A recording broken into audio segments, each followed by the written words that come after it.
Hi everyone, welcome to my channel. So present Nagarani Bhavitha issue అందరం చూస్తూనే ఉన్నాం. దాదాపు ఈ వీడియో ల్యాక్స్ ఆఫ్ పీపుల్ చూసారని నేను అనుకుంటున్నాను. ఆల్రెడీ చూసారు కూడా, చాలా కామెంట్స్ కూడా వచ్చినాయి. అందులో కొంతమంది పాముకు చెవులు ఉండవు కదా అని, ఇంకా కొంతమంది డిఫరెంట్ ఆఫ్ కామెంట్స్ చేశారనమాట. అందులో ఒక కామెంట్ ఏంటి అంటే, ఈమె నేను వాసుకి గురించి అడిగినప్పుడు నాగలోకానికి హెడ్ ఎవరు అన్నప్పుడు ఆమె వేరే పేరు చెప్పింది. దాని తర్వాత మరి వాసుకి ఎవరు అన్న, యాక్చువల్లీ ఈ వాసుకి అని ఆమె వినడానికి కొంచెం డిఫరెంట్గా అనిపించడం వల్ల నేను ఆమె అంటే ఆమె కనీసం ఈ ఆమె కాదు ఆయన అని చెప్తుందేమో అనుకున్నాం. బట్ అక్కడ కూడా ఆమె చెప్పలేకపోయింది. సో అదొక ఫస్ట్ పాయింట్ మనం అబ్జర్వ్ చేయాలి. ఇందులో ఈమె క్లియర్గా ఒక దగ్గర చెప్పింది ఏంటి అంటే, నువ్వు శ్రీనివాస్ అనే అతనికి నీకు చాలా ఏజ్ డిఫరెన్స్ ఉంది కదా, ఆయన నువ్వు దైవ కార్యంకి ఎట్లా పాసిబుల్ అవుతారు? ఆల్రెడీ నాకు మ్యారేజ్ అయిపోయి పిల్లలు ఉన్నారు కదా, ఒకవేళ దేవుడి సంకల్పం మీ ఇద్దరే అయ్యి ఉంటే మరి మీ ఇద్దరు కూడా ఈ జన్మలో పెళ్లి చేసుకోవాలి కదా, మరి ఆయనకి ఇంకో పెళ్లి దేవుడు ఎందుకు చేస్తాడు అని అడిగిన. ఇది నార్మల్గా లాజిక్ అయితే ఇది అందరికీ తెలిసి ఉంటుందని అనుకుంటున్నాం. అసలు ఇది అన్నిటికంటే కూడా ఇదంతా అడిగి పెద్ద వేస్ట్ ఆఫ్ టైం అనిపించింది. ఎందుకు అంటే, అసలు మనిషికి 84 జన్మలు, అది భార్యాభర్తలకి 7 జన్మలు, 7 జన్మల దాంపత్య జీవితం అంటూ ఉంటారు. సో వైఫ్ అండ్ హస్బెండ్కి అది కూడా మళ్ళీ జన్మలో పుట్టాలి అనుకున్న వాళ్ళకి మాత్రమే 7 జన్మలు ఉంటాయి. భార్య భర్తలకి మాత్రమే, అది కూడా మనుషులకి మాత్రం 84 జన్మలు ఉంటాయి అన్నమాట. వాళ్ళ పాప పుణ్యాలను బట్టి ఇట్లా ఉంటుంది అని చెప్పేసి నేను మొన్న శివరుద్ర గారి ఇంటర్వ్యూ చేసినప్పుడు శివరుద్ర సాధువుగా చెప్పడం జరిగింది. దాని తర్వాత ఇంకో డౌట్ ఏంటి అంటే, నాగమణి ఉందా లేదా? ఒకవేళ ఈ వీడియో కనుక ఎవరైనా ఆస్ట్రాలజర్స్ కానీ లేకపోతే పీఠాధిష్ఠుడు కానీ ఆ గొర్రెలు కానీ ఎవరైనా చూస్తే దీనికి ఒక ఆన్సర్ చేయండి. అసలు నాగమణి ఉందా? కొంతమంది ఏమో ఉంది అంటున్నారు, కొంతమంది ఏమో నాగమణి లేదు అంటున్నారు. అసలు నాగమణి ఉందా లేదని నాకు కూడా ఒక డౌట్ అనమాట. కొంతమంది ఏమో నాగమణి గిందే ఉంటుంది చిన్నగా అని చెప్పేసి అంటున్నారు. ఇంకొంతమంది మొన్న శ్రీనివాస్ ఈ మీద ఇంటర్వ్యూ చేసినప్పుడు ఆమె ఏమన్నది ఎంత ఉంటుంది అంటారు నాగమణి సైజు. సో యాక్చువల్లీ వీళ్ళు మంచి నందిని సీరియల్ లేకపోతే నాగిని సీరియల్ బాగా వాచ్ చేసిరు అనుకుంటా, అందుకే పర్ఫెక్ట్గా ఇట్లా చెప్తున్నారు. అందులో చదరి నాగిన్లు వాళ్ళు వీళ్ళు ఉంటారు కదా, సో అవన్నీ వీళ్ళకి అట్లా తెలిసినాయేమో. కనీసం ఆ అమ్మాయికి పౌర్ణమి ఎప్పుడో కూడా తెలీదు. అసలు ఆ అమ్మాయి చదువుకుందే 5th క్లాస్ వరకు, ఆ అమ్మాయికి అసలు నాలెడ్జ్ లేదు. నాకు కూడా మరి నేను ఎంతో కొంత అమ్మాయికి వీటి గురించి తెలిసి ఉంటుందేమో లే అనుకున్నా, బట్ అది కూడా తెలియదని నేను నీకు ఇక్కడ పోయి చెప్పినాక తెలిసింది. ఒక్కసారి నేను ప్లే చేస్తా, వినండి.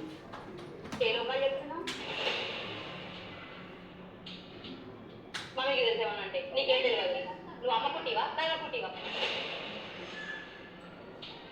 అసలు లోకాలు ఎన్నో 14 లోకాలు, ఒక 5 పేర్లు చెప్పాం లోకాలు. అవి నాకు తెలిసి 4 లోకాలు అన్ని ఉండవని నేను అనుకుంటున్నా.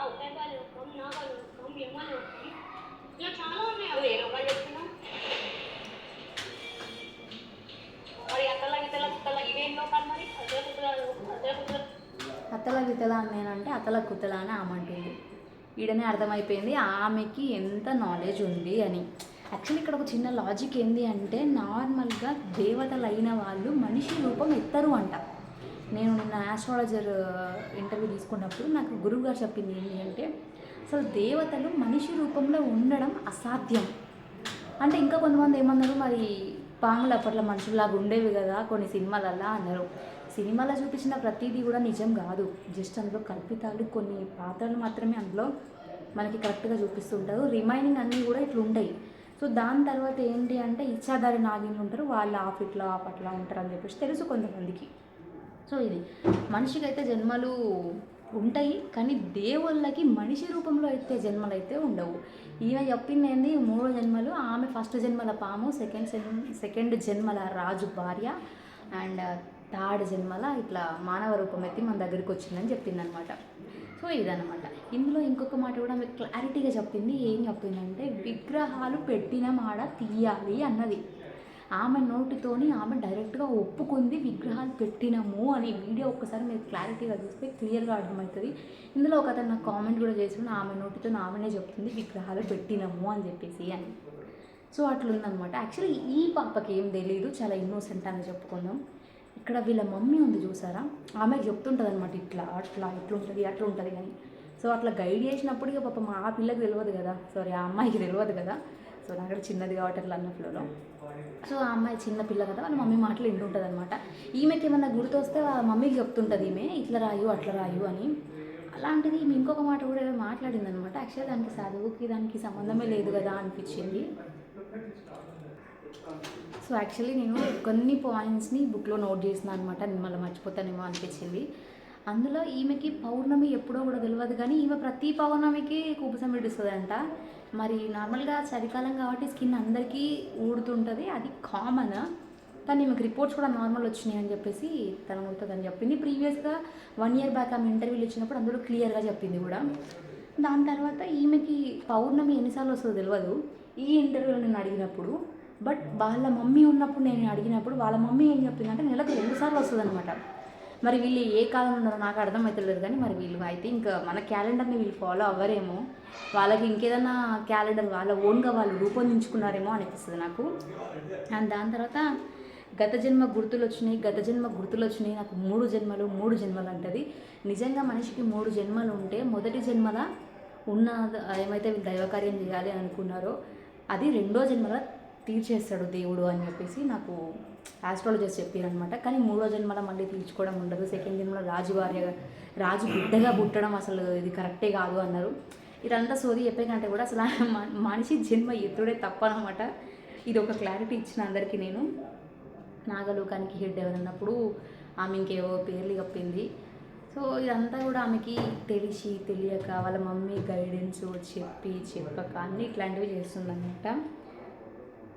సో ఇట్లున్నాయి అనమాట ఆమెకి యాక్చువల్లీ దైవ సంకల్పం అంటే కూడా మీనింగ్ తెలియదు. సరే, సో ఈమె గురించి పక్కన పెడదాం. ఈమె గురించి ఒక క్లారిటీ ఇచ్చిన, ఈమె ఫేక్, ఈమెకి ఏం రాదు. ఈమె విగ్రహాలు పెట్టినా ఈమె నోటితో ఒప్పేసుకుంది. అటు ఆయన ఎవరో మరి ఇది ఈమె ఎవరో వీళ్ళందరూ కలిసి కావాలని ఒక పగడబంది ప్లాన్ అయితే నడుపుతున్నారు. నేను ఇంటర్వ్యూ చేసిన తర్వాత నాకు కాశీ నుంచి ఒక గురువు గారు కాల్ చేశారు నా కాంటాక్ట్ తీసుకొని. సో ఆ గురువుగారు నాకు ఏం చెప్పారంటే అక్కడ ఇక్కడ మొత్తం 3 చోట్ల ఐ మీన్ అంటే ఈ శ్రీనివాస్ ఉండే ఏరియాలో, ఏముండే ఏరియాలో ప్లస్ ఆ ఊర్లో విగ్రహం ఏ ఊర్లో అవుతుందో ఆ ఊర్లో వీళ్ళందరూ కలిసి వేసిన స్కెచ్ ఇది, కావాలని అక్కడ నీతో ఏదో ఉంది, సో దానికోసమే వీళ్ళు ఇదంతా చేస్తున్నారు అని చెప్పేసి చెప్పిండు. సరే ఆడికి కొట్టి క్లియర్ అయిపోయింది కదా. దీని మీద ఒక ఆమె రియాక్ట్ అయింది.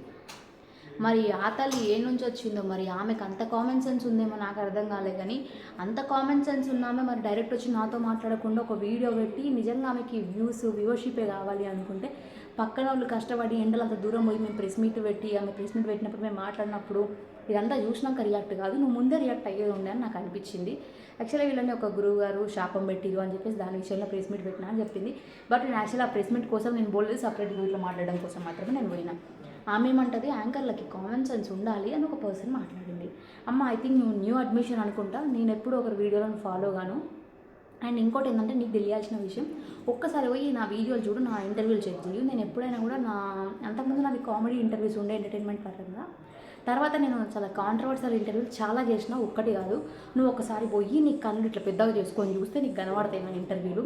ప్రతి ఇంటర్వ్యూలో కూడా ఒకరు తప్పు చేసినా లేకపోతే ఒకరు ఎక్స్పోజింగ్ చేసినా ఒకరు గలీజ్ మాటలు మాట్లాడినా కూడా నేను ఇక్కడికి తెచ్చి వాళ్ళందరినీ ప్రశ్నిస్తా. అట్లా నేను ప్రశ్నించిన తర్వాత మారిన వాళ్ళు కూడా కొంతమంది ఉన్నారు, కావాలంటే పోయి వాళ్ళ ఇన్స్టా ఐడీలు చెక్ చేసుకో. అంతే తప్ప వాళ్ళకి పని లేక పోయిరు, ఇట్లా అడిగిరు అట్లా అడిగిరు, ఒకరి నుంచి కాపీ కొడుతున్నారు, వాళ్ళకి ఫేమ్ లేక ఇట్లాంటి మాటలు కాదు. ఫేమ్ నీకు కావాలేమో, అందుకే నీకు ఫేమ్ అనేవాడు వచ్చింది, నాకు ఫేమ్ అవసరం లేదు. ఒకటి గుర్తుపెట్టుకో నువ్వు క్లియర్గా. కామన్ సెన్స్ గురించి మాట్లాడినప్పుడు ఫస్ట్ నువ్వు ఆస్కార్ పర్ఫార్మెన్స్ చేసినావు అందులో ఇట్లా పట్టుకొని నాగిన్లాక. ఫస్ట్ అట్లా పర్ఫార్మెన్స్లలో అవార్డు ఏదైనా ఉంది అంటే ఆ అవార్డు నేను నీకే ఇవ్వాలన్నమాట. అదే ఈమెకు నేను చెప్పాలి, అసలు ఈమెకు రియాక్ట్ అయ్యే వేస్ట్ అనిపిస్తుంది. ఈ వీడియో నువ్వు చూస్తావని నాకు తెలుసు, చూస్తే మాత్రం ఈ వీడియో డెఫినెట్గా నీకోసమే అమ్మా. ఆస్కార్ పర్ఫార్మెన్స్ చేసినావు కదా, అయ్యో అక్క కాదక్క అనుకుంటా ఒక రేంజ్లో పర్ఫార్మెన్స్ ఇచ్చింది నాకు. అండ్ నీకు ఫేమ్ కోసం అయితే కాదు. అండ్ ఇంకోటి ఏంటంటే ఇంకో మాట మాట్లాడింది, నువ్వు నిజంగా మరి ఆమెకి హాస్పిటల్ చూపించవచ్చు కదా అంటే, నువ్వు రీసెంట్గా వచ్చినవేమో, ప్రీవియస్గా ఆమె 1 year బ్యాక్ నుంచే ఉంది. ఆమె 1 year బ్యాక్ ఇంటర్వ్యూసే రిలీజ్ అయినాయి, అందులో ఆమె క్లియర్గా సర్టిఫికేట్లు కూడా చూపించింది వేరే ఛానల్స్లలో. నువ్వు ఫస్ట్ అది చెక్ చేయి తల్లి. నువ్వు ఆఫ్ నాలెడ్జ్తోని వీడియో ముందుకు వచ్చి వీడియో ముందర పెట్టుకొని వాళ్ళు ఇట్లా చేసిరు వీళ్ళు ఎట్లా చేసిరు, ఇది సనాతన ధర్మం అని మాట్లాడుతున్నావు. సనాతన ధర్మం అని నువ్వు మాట్లాడే ముందు సనాతన ధర్మం అంటే ఏందో కూడా నువ్వు ఎక్స్ప్లెయిన్ చేయి ఫస్ట్. అది ఎక్స్ప్లెయిన్ చేసినాక నువ్వు మాట్లాడు. నీకు నిజంగా దమ్ము ఉంటే నా స్టూడియోకి రా, డైరెక్ట్గా మాట్లాడుకుందాం ఇద్దరం కలిసి, అంతే తప్ప నా వెనకాల మాట్లాడకు. అర్థమైందా? ఇది నీకే స్ట్రిక్ట్ వార్నింగ్ ఇస్తున్నాను, నేను చాలా స్ట్రిక్ట్గా చెప్తున్నా ఈ మాట మాత్రం. అండ్ దాని తర్వాత ఇవి మాట్లాడమాట నేను పక్కన పెట్టేసిన. అండ్ ఈమె ఒకరిలాగా మీరు ఫేమ్ అయిదామని చూస్తున్నారు అంటే అయితే ఇంకా మీకు తెలియదేమో, నా వీడియోస్ చాలా ఉన్నాయి.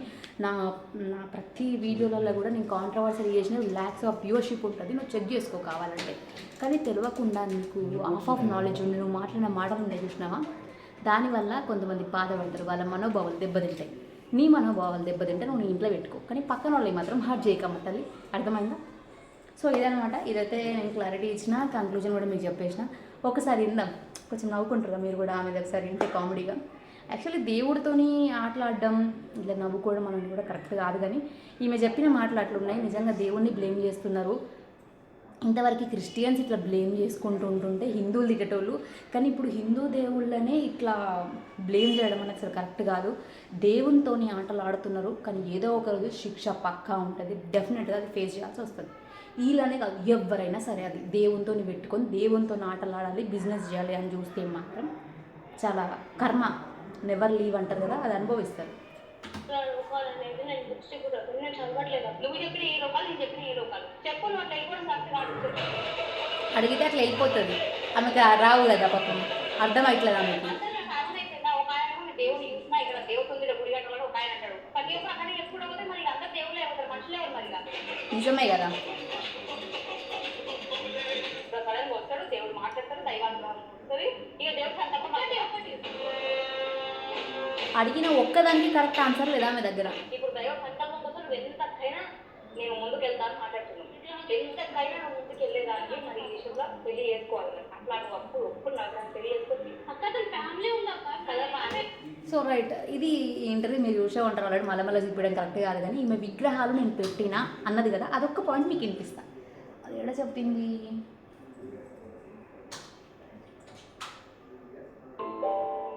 Welcome to the spacious 1964 SFT plant and space station function.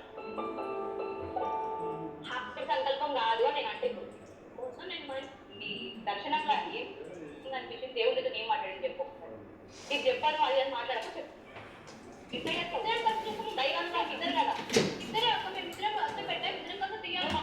ఇద్దరం కలిసే పెట్టాం, ఇద్దరం కలిసే తీయాలి. సో క్లియర్గా స్కెచ్ అర్థమైంది కదా, ఇదనమాట.